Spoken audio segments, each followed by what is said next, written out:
The real interaction between me and you is taking place on 10th of July 2013, and it is taking place in a real place called a classroom, which is located in Pondicherry University in SOM building, second floor, right, which can be accessed by staircase or by lift, etc. But the moment she uplifts or she uproots or disembeds this interaction from this place and puts it in a technological space or an electronic space called, let's say, YouTube or Facebook or a blog, now it is actually acquiring different dimensions. The time dimension changes, something like it can be accessed anytime by me or by you or by anyone for that matter, if it is going to be open to the public, right? So similarly, you produce a documentary in a real physical location and then you upload it in the YouTube. What happens to it? It acquires a different spatial and temporal configurations, right? So anyone can see it if it is in YouTube, okay? So that's what is happening. Whenever you're watching YouTube, it's like that. So I explained it to you. Okay? So now what is happening, as somebody said, there is a space and time compression. Space is getting compressed, time is getting compressed. Time is getting shrunk and space is getting shrunk, right? So immediately, let's not immediately think about measuring it using certain scale, right? Yeah, in geography, that is how space was measured. Do you know the first time when people started using milestones to know how many kilometers or miles, away a particular place is from another place, right? That's how first, and then they thought about, okay, one country was using it, then they decided, okay, this can be a uniform, a unit of measurement, right? So that's again like, one way of looking at space from a geography, perspective, right? So apart from time-space compression, Giddens is looking at it from a different perspective. He says time-space distanciation. So when he says time-space distanciation, he's not saying that the distance gets increased. He's not saying that. He's saying that something what is taking place in a real place like a classroom, when you upload it in a YouTube or put it in Facebook or in a blog in the form of a podcast or in the form of video, what happens is it is stretching. It is stretching from here to from the real class, from a real place to different spaces, right? And he calls this ability of the technology to stretch from one space to another space as distanciation, right? That's what he says as time-space distanciation, right? So you should understand, these two concepts. One by Anthony Giddens and the other by David Harvey. All right. No, he is looking at it from a different perspective, right? Giddens is saying that, actually when you are stretching, when you stretch, what is happening here can be stretched to America, what is happening here can be stretched to EU, or what is happening here can be stretched to another states, then what is happening? Globalization is becoming easier, right? Actually, he is writing more on globalization, in which he talks about time-space distanciation. So globalization is becoming very easier, right? And of course, a lot of times you find that capitalistic, tones are also embedded in it. Okay, we'll look at that. E-commerce will deal with that in one separate class. So he actually writes more on globalization and how globalization is facilitated by technologies. And so he says what is happening is, see, if you look at any industry and organization, so what takes place in one place can be stretched and can be shared. Okay, I used different terms, right, in the beginning. What you call as collaboration, sharing, right, and reaching out. That's what Twitter is doing, etc. Within distanciation, of course, you have time-space compression also. That's how I would look at it. Within the concept of distanciation, right, when it is actually stretching from one place to another, you also have the factor that time and space are getting shrunk, right? Okay, it's a reversible reaction, you say. So he is going in this direction, and of course in that process what is happening is also this is getting shrunk. time and spaces are getting shrunk. So it's there one within the other. So if you talk about time-space compression, you can also see that there is a stretching of time and space, right? So it's like, stretching. You can see how elastic the time and the constructs time and space are. Time and space are very elastic in nature, right? The elasticity of time and space is such that you can stretch it and cover the entire world, right? So when you stretch it and cover the entire world, there is a time-space compression then, isn't it? One is subsumed within the other. Subsume is ulladakki irukkudu, right? One is there within the other, right? I'll give you this paper, for you to read upon. How time is retold in films. How time is narrated in films. What happened in 1940s could be retold now, and within the film structure, how is time organized? Within the film structure, in a particular movie, how is time organized? Whether in a linear pattern or non-linear pattern or in a jumpy pattern, whatever. So, time. And so is space. Right? So, space in terms of what is the space that is given to men, what is the space that's given to women is also about space. And I can also look at space architecturally, right? So you'll always find that a villain lives in a basement and 3 floors down the basement, right? In the basement, like 3 floors down, like that's a space that you create, so there is it's a representational space, right? What you call as representational space. You're representing something, isn't it? That space where you have a villain always saying underground, right? And in a dark alley, in a dark abyss, isn't it? Suggests and represents villainousness or villainity, right? What else does it represent? It represents, what else it represents? It's a semiotic representation, right? It represents that he's a bad guy, right? It represents, So this is what you call as this space, a representational space, right? It's a representational space. Okay. So, space can be looked at. That's what I said. It can be looked at as a cultural space, right? Cultural space, in terms of reinforcing stereotypes in films and movies. That refers to cultural space. Okay. So it's all about, you can study space and time in, a different sense. Okay. Now, the space and time that we are talking about with respect to technologies here, right? Okay. So there are other representational spaces and what you call as discursive spaces, right? I'll explain to you what a discourse is. So discursive spaces, I will explain what a discourse is, right? Probably, maybe a little later. Okay. These are different spaces we will study within the text. Let me underline this.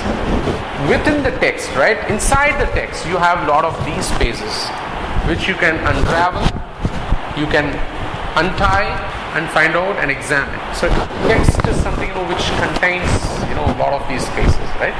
Okay, that is one thing. I'm talking in terms of the network society which Manuel Castells talks about, wherein we are all networked, right? I'm networked, you are networked, just that the strings attached to each other are invisible. Otherwise, we are all networked. The moment you start using computer, it's kind of network, right? Imagine everyone is networked in the world. Of course, not everyone is networked. There are a lot of people who do not have access to internet technologies. There's another digital divide concept we should examine, not now, right? So in this network society, where we are connected through infrastructures, which is nothing but mobile phones or laptops or tablets or Mac Airbook or any brand for that matter, right? In this, the moment we start interacting with people, I'm looking at social interaction with people, how space and time are modified is what we are looking at. Understand what I'm saying? how space and time change and how they get redefined and remodified, reconfigured in the process, right? Facilitated by technologies, aided by internet and mobile phone, these technologies. Okay? So when I talk to you about milestones, you've seen milestones, and nobody even uses this milestone, picture, because I remember when I was working in an advertising agency in 1997 and 1998, when we want to convey that somebody has achieved a milestone, we will put a milestone picture, an image. But I don't think anybody is using that today, right? And we don't come across these milestones too often. I guess we are having display boards at the top now. But see, there is a shift from bottom to top. Like you have to look up, right? So if you're traveling on highways, you don't see boards on the left. Mostly you don't see it, right? It's somewhere at the top. Okay. But see the shift from there. Today you are using GPS, right? Same geography, to know the distance, to know the location. Now look at the shift to the electronic space, from the road space, right, to the electronic space. Especially when you're using mobile phone, because I've come across, when I was traveling to Pondicherry from Chennai, there was a person sitting beside me, and I guess he is traveling to Pondicherry for the first time. So he was using this smartphone and was trying to find out how much time it would take and where he was at that point in time, and how much more distance to be covered. So he could see that. And now he's not using a milestone, he's using a technology. It's an electronic space, right? And he can do that wherever he is, right? And using a smartphone, you can do it. So, even if you want to find out any space, even though you're not traveling in a particular country or a state, still you can find out the distance using that, right? So this is a shift from space, that space, to electronic space. Okay. So that's where, I want to, so examples can be, quite a lot to understand this space and time in electronic space. What do you call it? Cyberspace. Well, okay, so she's asking, how do you say that surveillance, right? There's a shift in surveillance, right? Do you know something? We live in a democratic world. Now I'll just go, this is beside the point, right? I'm just going a little away, digress from the point, then I'll come back to this. We live in a democratic setup. The moment you give yourself into the democratic setup, you have to agree with the fact, like it or not, you have to agree with the fact that you are going to be under constant surveillance. Alright? Why? In a democratic setup, we did study a lot of these state apparatuses in the first semester as part of information communication theories. Now, what are these state apparatuses that govern a democratic society? When I say apparatus, state apparatus, state, regulatory, law enforcing agencies and mechanisms. What are they? Parliament, okay. She says parliament. Religion, okay. Religion. Educational institutions, okay. Then? Social norms, tradition, values, etc. Okay. What else? Institutions she has included. Institution, you are referring to any other institution? The family is family is an institution. Marriage is an institution. Fine. She is referring to certain social institutions such as families, marriages, okay, as institutions.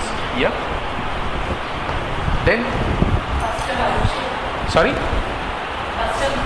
Customs, values, everything I have included under one banner.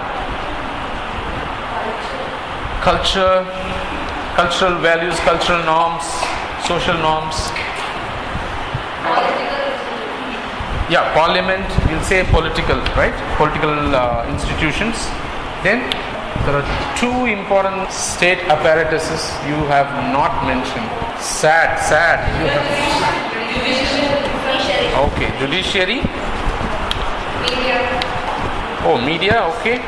Yeah, police, right? Whatever you call army, defense, whatever, right? But police, right? Now, these are the institutions which are integral to a democratic government, right? Or in a democratic governance, in that setup, these are all institutions that govern us, all right? So when you have a police, when you have media, when you have judiciary system, when you have education institutions, you have religion, you have culture, you have social norms.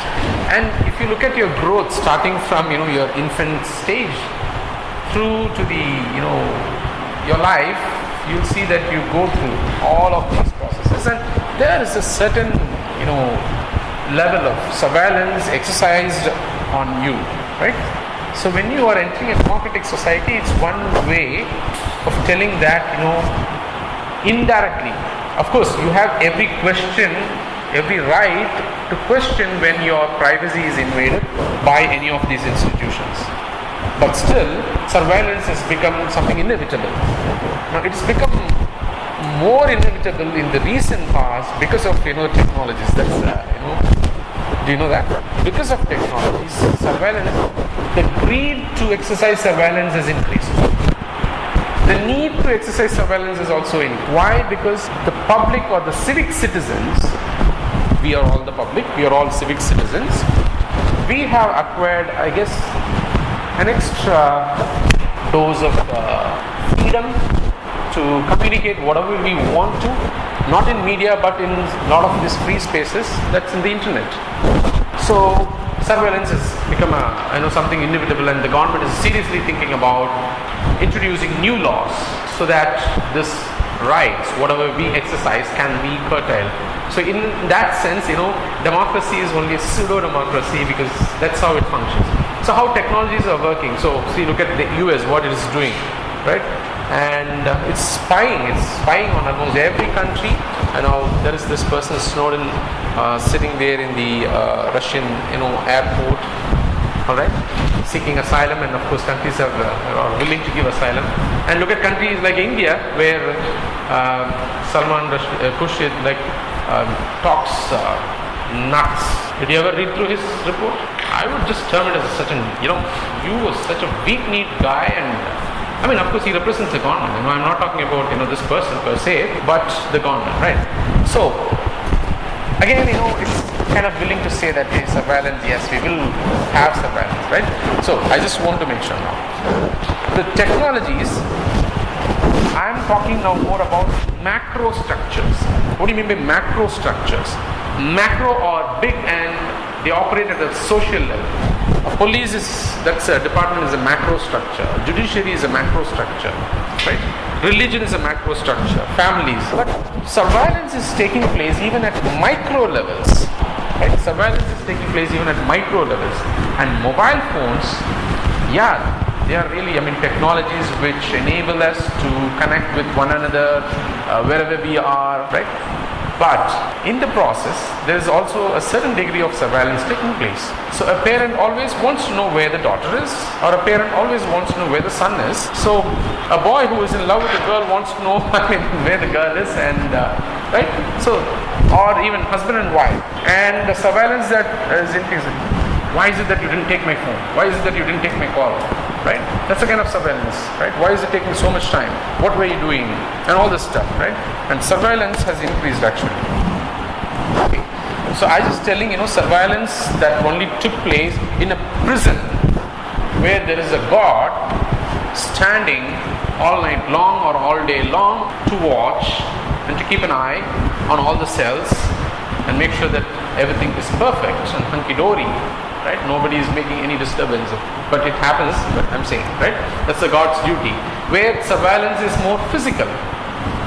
Now you have surveillance through CCTV, right? Even I guess the a very small shop like this browsing center in that square. What is this department store? And you have this browsing center has installed a camera. Do you see that? It's a small camera. Every department store has a camera. Anywhere you go, banks have cameras. Everywhere you go, cameras. And there's also a message. Library, cameras, right? So, something like I was on the phone because I got an urgent call. So there's a camera on. Please don't use the phone. That's surveillance in some form or the other, right? It's kind of increased, by many times.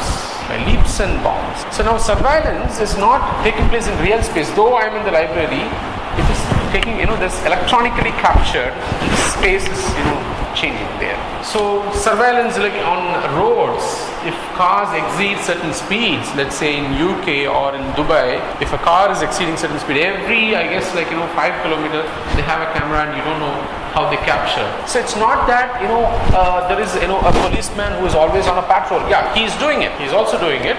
A policeman or a policewoman, she is on a patrol. But apart from that, the reliance on technologies for surveillance, right? So shifting everything to electronic space, and where somebody sits and dealing with codes, dealing with visuals captured electronically, right? To keep a check on people, right? So that's what I said, how it's shifted from a real place surveillance to surveillance which is facilitated by electronic technologies. So it can be CCTVs, what else? Of course, we don't have any cameras inside here, right? Let's wonder if there are going to be cameras. What about biometric devices? They're also surveillance, right? Kind of an exercise in surveillance, isn't it? What is biometric device? Biometric device, have you heard about it? You don't know? Fine. When you join organizations, it depends which organizations you're going to join. They will have biometric devices in a sense. They take your fingertip and or whatever. Look at this. This is what clocking, time. Alright? And time which is going to be managed not by a real person, but it's going to be managed electronically. Right? Which can be accumulated, a database can be created, and a graph can be created, and even an award can be given to a particular faculty who comes at 9:30 a.m. sharp on all days. The best teacher award, right? So that can be given. Fine. I'm just saying, what are the various devices that are being used, right? And imagine you don't know what the ID card that you're using. It is an RFID card, radio frequency identity card. Do you know that? The ID card that you use is called, it has RFID tag. Alright? The nameplate of all vehicles. Now in the recent past, that's a new rule that the government has introduced, saying that all of you should go in for RFID nameplates.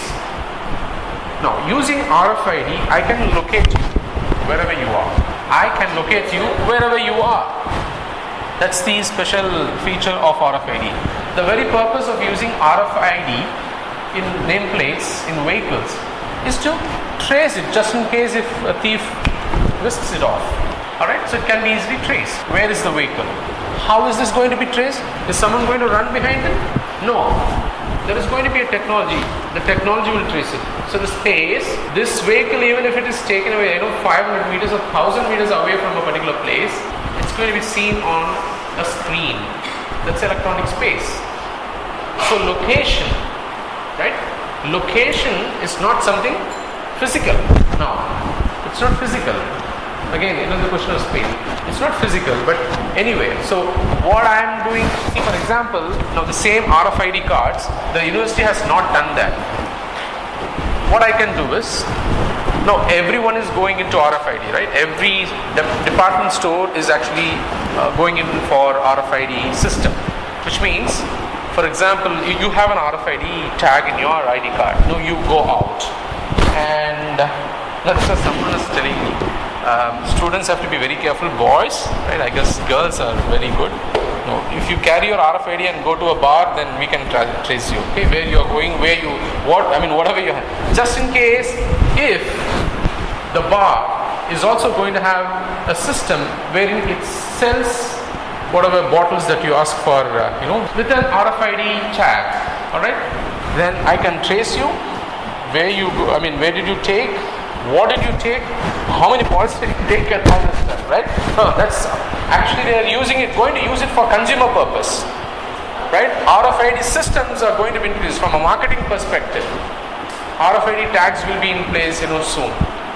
So which is like, you just jump out of the university campus and you're going to the town. Have you seen English movies where this person sits in front of, some 6, 7, 8 monitors, and whatever is taking place in prison can be seen, right? So something like that, right? From a marketing perspective, for example, you leave the campus and you're going to town, then immediately all these department stores, right, will also start tracking you. They have a system, they have an RFID. The university shares this RFID tag with department stores, with other stores, or with theatres, etc. Now this department stores will start attracting you, or maybe the RFID tag will contain every information about you, including your mobile phone number.